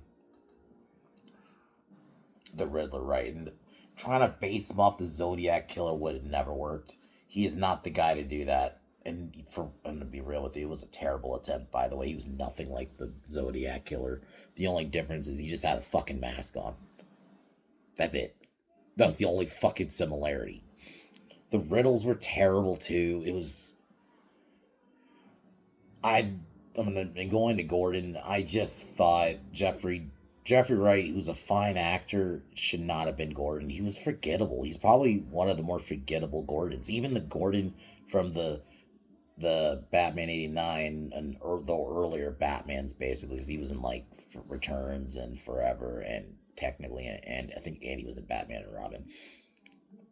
I don't really like him as Gordon because he didn't really feel like Gordon. He was just ran a police chief and they just gave him the name Gordon. But he was memorable. I can at least say that he's memorable. His Gordon was just there. He didn't really do anything. He just kind of fucking yeah. And then back to the Riddler. You know who you could have did the whole Zodiac thing for, and that could have worked. There's Calendar Man, even maybe Professor Pig. You could somehow even make that work. Zaz. There's a couple serial killer type characters in Batman that you could have given that to, and that would have made more sense than doing that with fucking Riddler. He was the wrong guy to do that. And Paul Dano's a good actor, and you could have really given him something to work with, but he was just not good in this movie because he wasn't written well. And there was no Bruce Wayne at all. Trying to bait when I heard that Bruce Wayne was gonna be a little bit based off Kurt Cobain, I'm like, what? I like Nirvana, but Kurt Cobain is not that, and Kurt Cobain and Batman should not be in the same fucking sentence. At all. At fucking all. Kurt Cobain and Batman should not be in the same sentence. That don't even makes fucking sense, bro. Like, I don't know. It's just really frustrating that there was a chance he could have did a good standalone Batman movie, and it just they really didn't do it well. And DC is just in a weird position because yeah, Superman didn't really make any money. I think Supergirl's gonna bomb. We don't even know what the status of Gunn's Batman is, and I don't even trust him with Batman. I can only imagine is what he already did with Superman. What the fuck is he gonna do to Batman, man? That movie has no chance. And I don't even like the idea of doing Brave and the Bold anyway. Why are we doing one of our first real live action Robins since basically Batman and Robin, and it's Damian Wayne? Which I don't hate Damian Wayne, but he is not a Robin you do first. It's Tim Drake. I think you could do obviously Dick Grayson is the most obvious one you could do first. But I do think if you want to do a later version and you don't want to do Dick Grayson, maybe you want to have Dick Grayson just be Nightwing. All right, do fucking Tim Drake as Robin. I think that's a Robin you could easily work for like a live action movie since, obviously what they did with Batman and Robin. And you can already have Dick Grayson be Nightwing. If you want to have a more established Batman who's been doing it for a little bit, and then yeah, obviously Nightwing, Dick be Nightwing, and then you have Tim Drake. But why are we doing fucking Damian? I don't know, man. I don't trust. I don't know if Andy Machete's directing it, maybe, and I don't know who's writing it though. That's the thing. I don't trust what Gunn's doing. His DCU has just been a disaster to me. It's just a bunch of nothing. No one cared about Peacemaker. Peacemaker came and went. That show ended like, what was it, like last month or 2 months ago? I don't even remember when it ended. No, not last month. So technically we're in December now, so it would have been in October, so almost 2 months ago. It was fucking just forgettable. It was a forgettable show. No one cares. It was just another Boys, but at least the Boys has Homelander. That's a memorable character. It's just Guns. I don't know. DC is just in a weird position right now because their original universe was fucking a botch job with how they handled it. And they're doing it again. but in a quicker, in my opinion, in a quicker fashion though, than what they did with the DCU. Like I have no faith in like I'm gonna be honest. The best superhero anything right now is Peacemaker. I mean, fucking I. I'm not meant to say Peacemaker. I meant to say the best superhero anything right now is Invincible, and Invincible is not even DC or Marvel. That show is the best superhero anything right now. Like that's in the market if you want some good superhero stories. It's Invincible right now because everything else sucks. The Boys could have been that and then they fucked it up. But Invincible, 4 seasons in, and it's still really fucking good. I think not not four. I think 3 seasons in. We're 3 seasons in, and it's still really good. When I'm hoping four will be really good. If they can nail season four, then yeah, dude, this could be the most consistent superhero anything that's been good in a long fucking time. Because Marvel's in pretty bad shape, and I think DC's in bad shape. And I'm more of a DC fan. Obviously, Superman and Batman are my two favorite characters of all time. Like straight up, they're my two favorite characters of all time. And like not just DC, but in like media in anything, it's Batman and Superman for me. Even ever since as a kid, that has been my fucking those have been my favorite characters in like literally anything. And it's just unfortunate that they can't get a good Superman movie right. They had it with Man of Steel, and I was interested to see what Snyder was doing, and they fumbled that, and then didn't just let Zack finish his story, and now we're stuck with this shitty DCU. That's like some of the worst DC shit. Like what Superman could easily fit in with the world of like Blue Beetle and Shazam 2 and The Flash. They might as well be in the same universe because all those movies are fucking atrocious. Like Superman, I'm not kidding you, to me is one of the worst, not just Superman movies, but DC films. Just tied to the brand of DC. This is one of the worst with what they did. It, and and the reason also I gotta harp on Superman because that's the only real big DCU film out right now. Supergirl's not out. I can just talk about how I just think it's a bad idea to do a Supergirl movie, and then that's gonna be the other thing, and that's tied with the issue with just overall superhero movies. This weird thing now that they do where they do not let just characters have solo films anymore. They have to throw in a bunch of characters because they feel like because we're in a connected universe, you got to throw in a bunch of characters all the fucking time when that's not necessary. Because I'm going to be real with you. I think they're going to do that in Supergirl. It's not going to just be a solo Supergirl movie. There might be portions of it that might start off kind of more of a Supergirl focus, but I really think there's going to be a portion of it. I have a feeling they're going to throw in the Justice Gang, or they're going to throw in some kind of group or I wouldn't even be surprised because it's James Gunn. They'll throw in like a group of aliens that are like going to be like the Guardians because once again, Gunn's a one trick pony who can only do characters like the Guardians. That's what Justice Gang are. They're just another stand in for the Guardians. Guy Gardner is basically Star Lord. You have Hawk Girl, who's essentially fucking Gamora. Fucking Mr. Terrific could honestly have him be a mix of like Rocket Raccoon.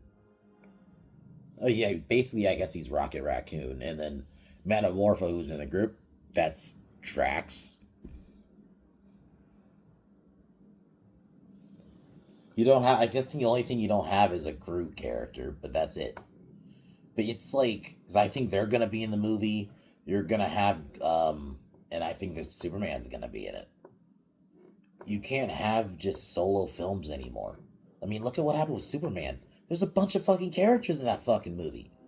It's not really just a solo Superman movie. And people can say, well, Superman still goes through a journey, so it's still his movie. No, it's not. It's a fucking giant team up movie.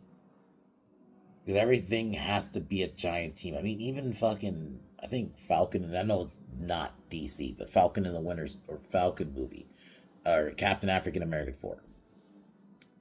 That had other characters in it. It's like this weird need now to have constantly have other fucking characters in everything now is stupid. Can we just have a solo Superman movie? Give me a solo Superman movie that's just about Superman and is the story between Superman and Lex. If you're gonna do that, why do we need to have Supergirl in it? Granted, at least she was in the very end, and if she was the only, I guess, quick little cameo, then fine. But why are the Justice Gang in the movie? They didn't need to be in it. You could have had the Justice Gang. Why didn't Gunn just, if you want to do some shitty shows, James Gunn, why not do a Justice Gang show and have them do their own thing? Or if they're in the fucking movie, they're in it for 2 seconds, and largely it's the rest of it's a Superman focused story, and then Lex too. You didn't need all these fucking characters. You didn't need to do the stupid pocket universe thing and already immediately acknowledge we're doing multiverse are off the fucking rip. That makes no sense.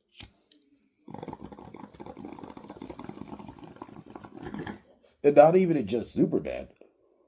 Peacemaker dealt with the fucking multiverse too. So it's like, off 2 projects early on in your DCEU, and you're already fucking doing multiverse shit in both of your projects immediately. That doesn't make any sense. The multiverse thing, it should at least be gradual. At least with Invincible, they're doing multiverse shit, but they didn't do that until season 3. I think a little bit of 2 too, but they at least built up to it. It wasn't just immediate. It was gradual when they eventually did the multiverse stuff. And that's what I want here. I know DC's a multiverse, but you don't need to immediately fucking do it in your first fucking movie and then your fucking first show and technically your second project of the whole universe. And not reading the room, James Gunn, not understanding. A lot of people are fucking over multiverse shit. Because I'm not going to lie. When I heard they were doing multiverse stuff in Invincible before season 3, I'm not going to lie, I kind of groaned. Because it was like, I'm already done. I'm done with multiverse stuff, man. Or you can have it exist and still have focused stories on that focused universe. That's all I really want. I don't need a bunch of fucking multiverse stuff. If you're gonna have multiverse and if you're gonna, or at least if you're gonna do big multiverse thing, build up to it. Man, I've been kind of going off a little bit, and I know I'm doing this video a bit longer than the Marvel one. I just realized I'm doing it for an hour and a half now, but I love DC more than Marvel, clearly, because this video is fucking way longer. It's just frustrating now, kind of tying with both of them now, with both companies. I like Marvel too. I do love Marvel. I'm more of a DC guy, but I do love Marvel. And it's really frustrating that both companies, and I do love superheroes and all that stuff, and they're both fucking shit right now. They're both in just a really bad shape for different reasons. And it's not like you have any other good other form of media with these companies, because DC doesn't have any good shows right now. They had the Penguin, but that's not even really a superhero show. That's more of like a mobster show with the Penguin in it. And it's tied with Gotham and shit like that. And the Batman has not a cameo, but you see the bat signal. But that's not necessarily, and it's not a superhero because it's about a villain. So it's not even, it's a villain project that, if anything, so it's not even about a superhero. So that doesn't even count. Like, I don't know, man. And the fucking thing is, DC has so many things you could do a show on. Like I said, you could do like a Red Hood miniseries that's not necessarily tied with, James Gunn's DC or even the Batman. It's just a solo Red Hood thing that it's its own thing. You can have a guy in a Batman costume, a quick cameo. So you can have a scene with him and Batman. But it's just him as Red Hood doing a couple little stories. Have it be like 6 episodes or something like that. Instead of doing shit like, I don't know, Jimmy Olsen show that no one fucking really wants. This is what I mean when I say James Gunn doesn't read the room. He just does shit because he fucking wants to do it. Because I think he thinks, oh, because it's wacky, I want to do it. Well, James, no one really would do a super, Jimmy's, blah, I'm fucking all over the place right now. No one would do a Jimmy Olsen show. So, that's wacky, I'll do it. I think that's how he does shit. And I think you gotta understand, you can't just write the shit for yourself, James. And I'm so tired of people treating this motherfucker with kid gloves. Like, it's so frustrating because, oh, he made Guardians over 10 years ago. Guys, it's been 11 fucking years since Guardians. And I'm starting to really feel like he had a lot of fucking help with that first Guardians. And he just built from it. And I think it really helped that it wasn't tied to the MCU and the main MCU storyline. So that's another thing. And I think he tried a little bit more with those movies. But when it's not his, because Guardians was his baby, this isn't. DC in general just isn't. When it's other characters that aren't his, he feels like, oh, I can just do what the fuck I want with them. I feel like he's that type of guy. And I think that's what we got here. Peacemaker, realistic. Why are we doing a Peacemaker show? Why? I just, fucking A, man. Like, why? There's a bunch of characters you could do a show on. You could do a movie on. I know they just did Titans. I don't know. Do another Teen Titans show, but like that's better. It's actually better than that shitty Titans show. Like once again, there's so many standalone multiverse stories you could do that are not tied to the main MCU story, or not MCU, but DC storyline, DCU storyline. And once again, the way to fix this really is you have to fucking get rid of Gunn as the head. I'm not even saying you have to fire him completely, because I'm going to keep it real. That's just not realistic. That's what I truly want, but I understand that it's just not realistic for that to happen. But you gotta, or the second best option as more of a compromise, you gotta get rid of Safran and put somebody in there as the co-head that actually has a competent head on his shoulders and knows what the fuck they're doing and understands what the actual audience wants. Not do shit like he wanted to do a Sergeant Rock movie that got canceled now, but like he wanted to do that. Like, why? Once again, like, that's just like, oh, this is random and wacky, so we'll do it. It's like that doesn't make any fucking sense. Why the fuck are we doing a Sergeant Rock shit movie? That's like a TV show at most. And that's once again what the fucking retard doesn't understand. You want to do more of these wackier ideas, that's what you have TV series for.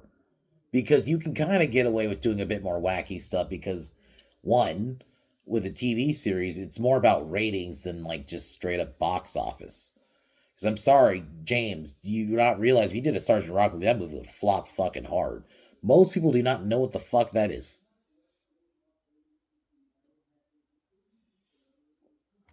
Yeah, like most people do not know that. And I think people trying to always, well, Guardians. No, Guardians work because of the cast. I'm going to be honest. I feel like it's more of the cast than the actual concept and the story. A story was part of it, but I really think it was more the cast. Because they tried that with Eternals, and I know that's Marvel. This is a Marvel, but still, that didn't work. And I think this is the same thing here. This would have flopped hard. There's no fucking audience for this. This is a TV show character at most. You could do a little mini series on fucking Sergeant Rock, fine. Why the fuck are you trying to make that a movie? That's what I mean when I say he doesn't fucking know what he's doing. He's writing this shit for himself. Because I think the way he sees it, if it's wacky and out there, I'll do it. Going back to the Jimmy Olsen thing, that's why he did that. That's why he wanted to do the Authority and Sergeant Rock and shit. Instead of Wonder Woman, try to speed up the Wonder Woman movie, get the Batman movie up there. I don't know, do a Teen Titans movie. Yeah, there's Teen Titans. Instead of doing the Lantern series, you make that a fucking movie. And if you want to do more of your zany out there ideas, do that shit in shows. I won't watch it, but at least that's what the TV series are out there for, to do that kind of shit. But trying to do that shit in a whole film when there's not really an audience for that to bring money, no. You really think you're going to get a Sergeant Rock 2 after Sergeant Rock? No.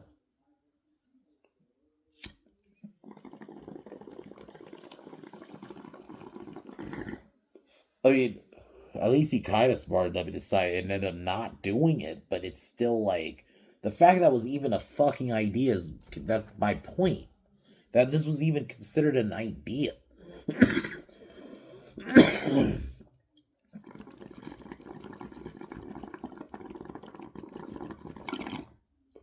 Like he doesn't get that there's not an audience for this shit. There's not an audience for that shit.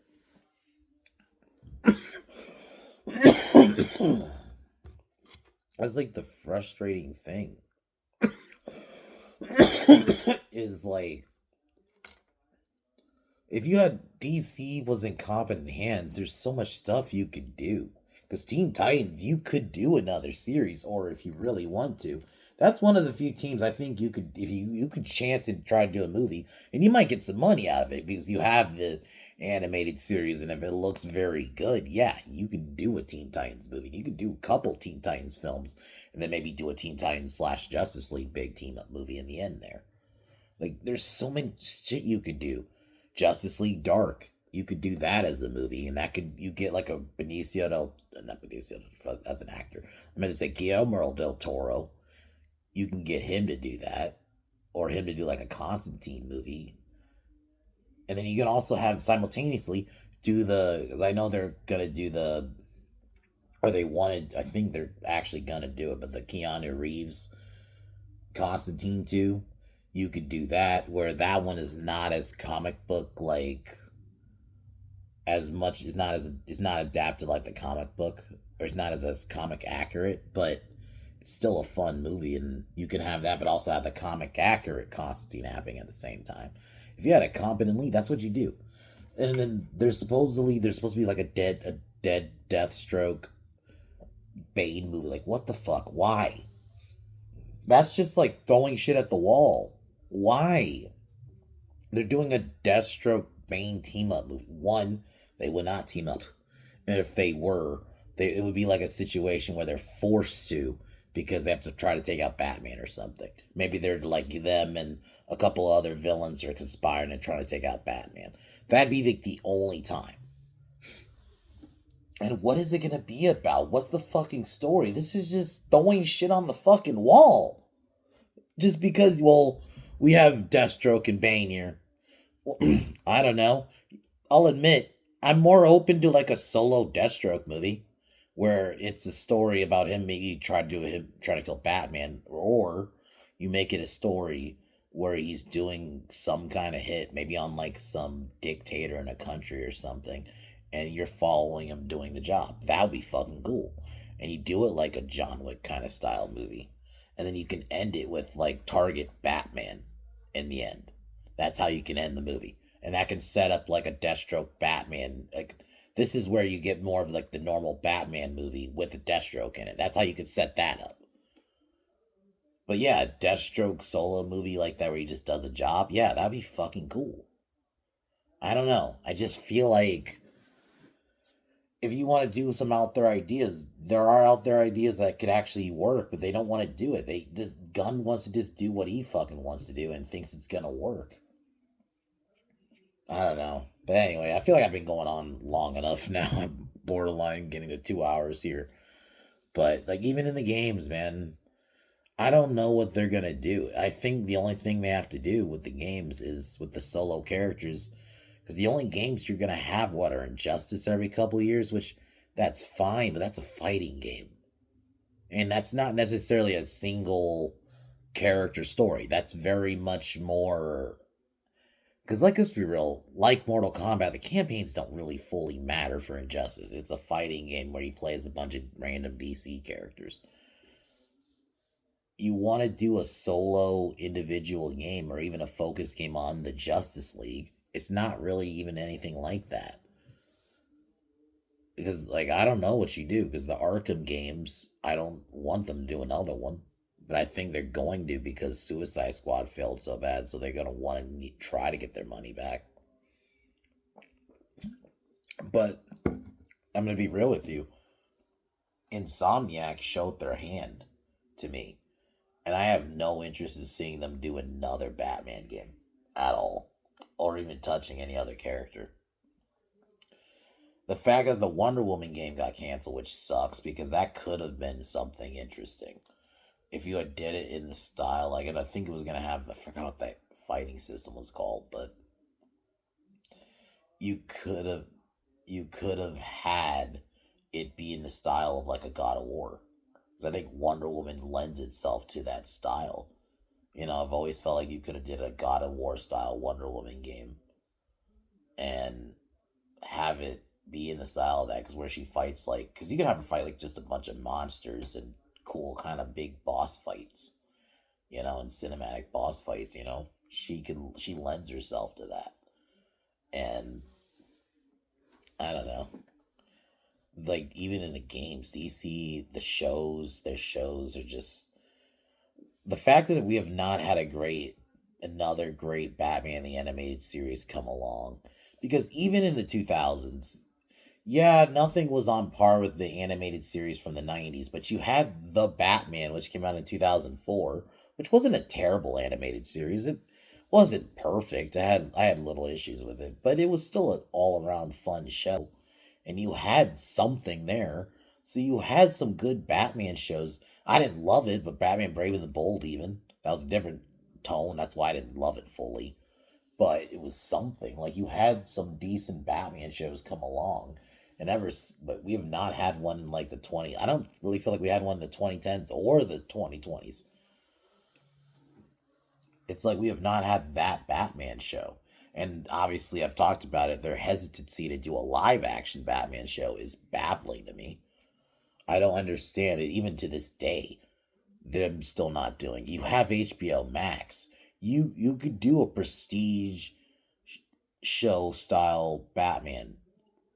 You could, prestige, a Batman show that's prestige style. You could easily, with a budget. It's not even like the days where it was on the CW. People wanted it on the CW. I didn't want that. So I'm kind of happy they didn't do it then. But now with HBO, you can easily do a decent Batman costume for a show. And Batman, not all of the villains are super expensive, in the sense of you don't have to rely on superpowers and shit. You don't have villains going to space, and there's not cosmic stuff. It's a lot of street level. So you can easily do a Batman show on a little bit on the cheap and not have to have a big special effects. I just don't understand the hesitancy to do it, and the fact that we have, and going back to the animated one, you had so many good Batman shows, and there's so weird hesitancy to do a good one now. You had fucking that Cape Crusader show, but that shit was garbage, from what I heard. We have not had, so it's just sucks. And even the Superman animated series, that anime style Superman show is fucking terrible. It's like My Adventures of Superman. I think that's what it was. That shit is garbage. I've seen like one episode and it's fucking awful. And we've not had a good Superman show. We have not had a good any show. So even in the TV series department, the DC's fucking up. So it's like on all fronts, really, they're fucking up. Really. So, like Marvel, they're fucking up in all fronts right now, and sad to watch. So I guess it seems like Invincible is gonna be my only source of good comic book superhero anything right now. It sucks, but that is not coming from both companies that I actually love, that have all my favorite characters, and especially in this fucking genre of fucking storytelling with superheroes, both companies here, and especially here with DC with Batman and Superman. It's just like, what the fuck? And even the potential of the other characters, as much as I'm not like, some of them I'm not like the super biggest fan of. Like, Martian Manhunter, why the fuck haven't we done anything with him? He's a fucking cool character. Haven't done anything with him. The only real meaningful interpretation of Martian Manhunter is still to this day is Justice League. Because I think from what I've seen of him in Supergirl, he was fucking awful. And then we could have had something with the Snyderverse, but then once again we saw how that turned out. So it's like that could have been maybe the first real interpretation of Martian Manhunter in fucking a long time that mattered since the cartoon, because unfortunately that character is just not a lot of people don't know him. Unless you have watched the animated series, a lot of people don't know. He's still unfortunately seen as like a B character, and he shouldn't be. I feel like he should at least be a little bit higher than that. Like I don't think he'll ever be like up there with like your Supermans, and I don't even think he's up there with like a Flash or a Green Lantern. You know, in terms of recognizability. So it's just, yeah. Harley Quinn, look what they've done to her. DC, I know I said I was going to wrap the video, but there's still some stuff I need to say. Harley Quinn, they have really butchered that character. At one point, I really liked that character. That was one of my favorite, like, DC female, or even comic book female characters. And they have butchered her. In the journey to one trying to make her like an anti-hero, that was they never should have did that. She should have always, and I get people don't like the idea of her staying with her abuser and all this shit, but she works better with the Joker, and in small doses. I think that's the other thing. Before in the 2000s, pre like Suicide Squad, even a little bit in the 2010s, before Suicide Squad, I felt like they used her in small fucking doses. They didn't use her in every fucking scene. They didn't use her in every story. It was getting wild that now she has like as many stories and movies as Superman. It's fucking crazy. That doesn't make any sense to me. And this anti-hero Harley sucks. Because at the end of the day, I've been saying for a while that she's just basically female Deadpool. Because that's what she became. Like, she eventually became kind of meta. And yeah, she makes the same kind of jokes. And I just don't like what they've done. And I feel like she's been overdone. Because you had the Suicide Squad movie. Ever since then, that Suicide Squad 2. That Birds of Prey movie, or Birds of Shit as I call it. Fucking the Suicide Squad game, which is basically a Harley story. Fucking, like, she's just been so over fucking done. It's like, and I miss old Harley. Like, I think that's the one thing I really feel like what the current DC regime has done to that character is really butchered her. She's become really fucking annoying, and just because it feels like DC once again they chasing trends. I think when chasing trends, i.e., chasing Marvel, and we're gonna take characters from Marvel and try to we want our own version of that. They were trying to make Harley their Deadpool. They were trying to make the Suicide Squad their Guardians, and trying to make what the Justice League and the Avengers the only thing of their the elite team of that world, but they're not similar. Even the way they run things is a bit different. But they didn't do that. They wanted to, Justice League, let's make this our Avengers. It's like they were so backwards because they were chasing fucking trends. And they're still chasing trends. We're still doing the uber jokey bullshit where every fucking scene has to have a joke. Nothing can be taken seriously. Even the serious scene that happens, we have to intercut it with a joke. It's just like, fuck, man. Yeah, it's just, and then they had the Butcher Harley, and it sucks because I actually used to like that character, and then even in the movies, they made her more like that in that interpretation in the movies, because come to find out, Margot Robbie ruined it because she didn't want to play the Harley from the comics because it wasn't, I guess, in her mind, rock girl power, independent woman kind of bullshit. So it's like she didn't want to be written like that. So, or probably also didn't, because I think, I'm going to be honest with you, I bet you she was, because this is when she was getting a bit bigger of a name when this happened. Because the Birds of Shit change happened in 2020. And at that point, she had already become famous from the first Suicide Squad and even Wolf of Wall Street and other movies. I wouldn't be surprised if she had a bit of an ego on herself. This is speculation, obviously. I'm not, this is just my opinion. I wouldn't be surprised if she didn't want to just play, because Harley Quinn is a sidekick, let's be honest, at first. And even in the first Suicide Squad, the one thing they at least, she was somewhat like that Harley. We just didn't really fully see her and Joker's dynamic. But at least she was kind of that Harley. But Harley is a sidekick. And I feel like they didn't want to fucking do. I bet fucking Margot didn't want to just play a fucking sidekick either. Because because you felt like, oh, I'm getting a bit of a name for myself. I'm not just a sidekick. I want to be my own thing. So that's why I think she had it written that way. And unfortunately, because movies are the more mainstream thing that most many people see, that was that interpretation of Harley that we got forever. I'm happy that it seems like the last couple years, maybe the last 3 or 4 years, I feel like Harley's popularity is finally waning and she's not like every fucking where anymore. They're not doing a million Harley projects and shit. It's just, yeah. So, but anyways, I'm actually gonna wrap it now.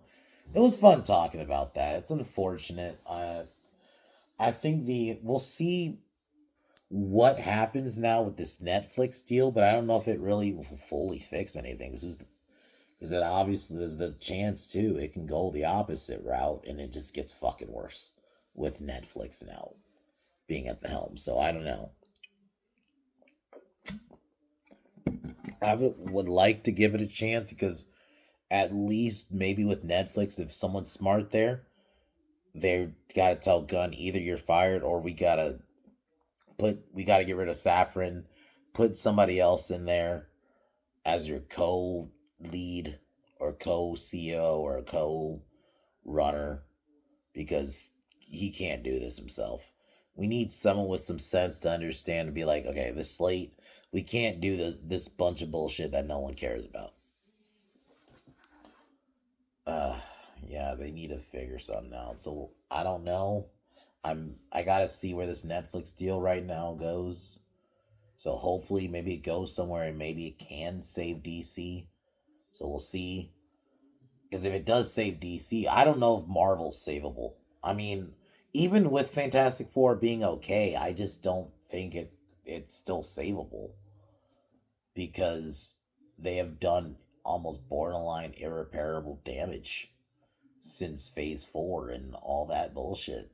Like, at least DC, there's maybe a chance with. I'm not saying Netflix will, but I'm just saying, like, there's a chance with at least somebody else owning them, and maybe Netflix has a say in how they run, how Netflix has a say how DC's ran, and maybe they could put somebody else in charge or somebody who kind of gets the general audience and what they fucking actually want, and not this fucking shit James Gunn fucking wants. Because try to branch out to other directors for the movies. You know what? You got Zach Krieger doing a Clayface movie. You know what? Have him do another standalone. You know what? I'm saying you know what a lot, but like do a scare. If you want to do a standalone Scarecrow movie, that's in the vein of like a Joker, that could work. Like there's a couple directors out there. Try to get Joseph Krasinski to actually do a Superman movie.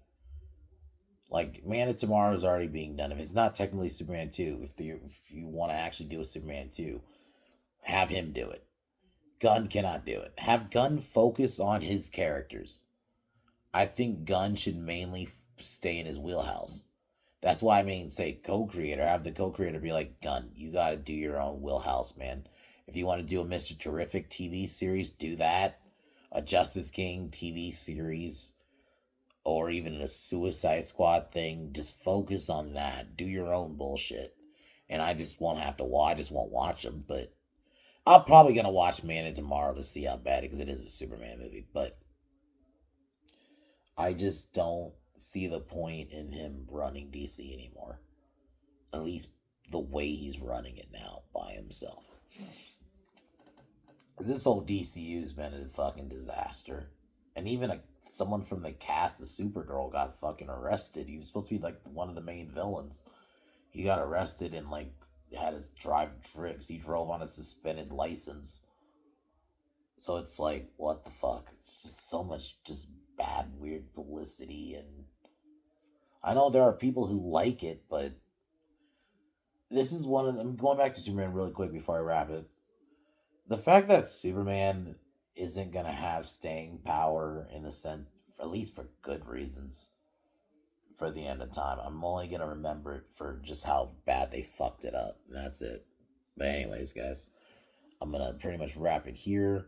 I'm going to figure out something to review this weekend, or maybe another talk about something else. But other than that, guys, I'm going to call it.